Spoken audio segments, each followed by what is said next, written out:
Dans cette vidéo, nous allons voir une méthode pour compléter les schémas de Lewis suivants. C'est un exercice plutôt classique pour les élèves de seconde.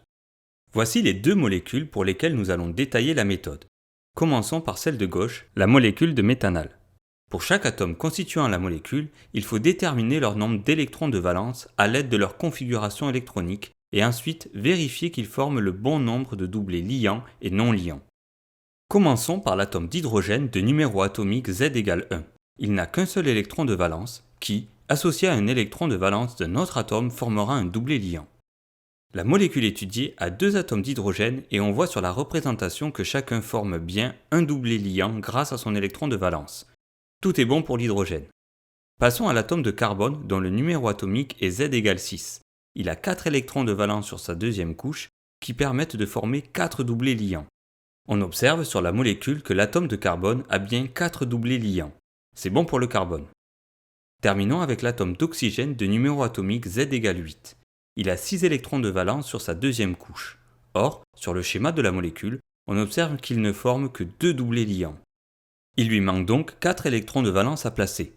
Comme il ne peut pas faire de liaison avec d'autres atomes, ces 4 électrons vont se mettre par paire pour former des doublés non liants. Et voilà, nous avons complété la formule de Lewis de la molécule de méthanal.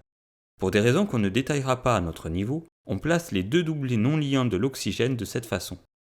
Passons maintenant à la deuxième molécule, celle de méthylamine. La méthode est toujours la même. On détermine le nombre d'électrons de valence de chaque atome constituant la molécule. Comme tout à l'heure, chaque atome d'hydrogène a un électron de valence qui, associé à un électron de valence d'un autre atome, formera un doublé liant. La molécule de méthylamine a 5 atomes d'hydrogène et on voit sur la représentation que chacun forme bien un doublé liant grâce à son électron de valence. C'est bon pour l'hydrogène. Comme tout à l'heure, l'atome de carbone a 4 électrons de valence qui lui permettent de former 4 doublés liants. On observe sur la molécule que l'atome de carbone a bien 4 doublés liants. C'est donc bon pour le carbone.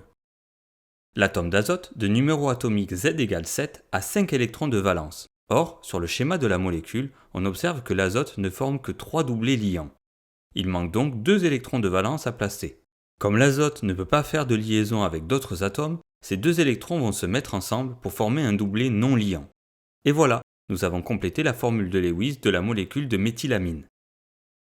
La vidéo est terminée. Nous espérons qu'elle vous aura permis de mieux comprendre cette notion à travers les deux exemples étudiés. À bientôt!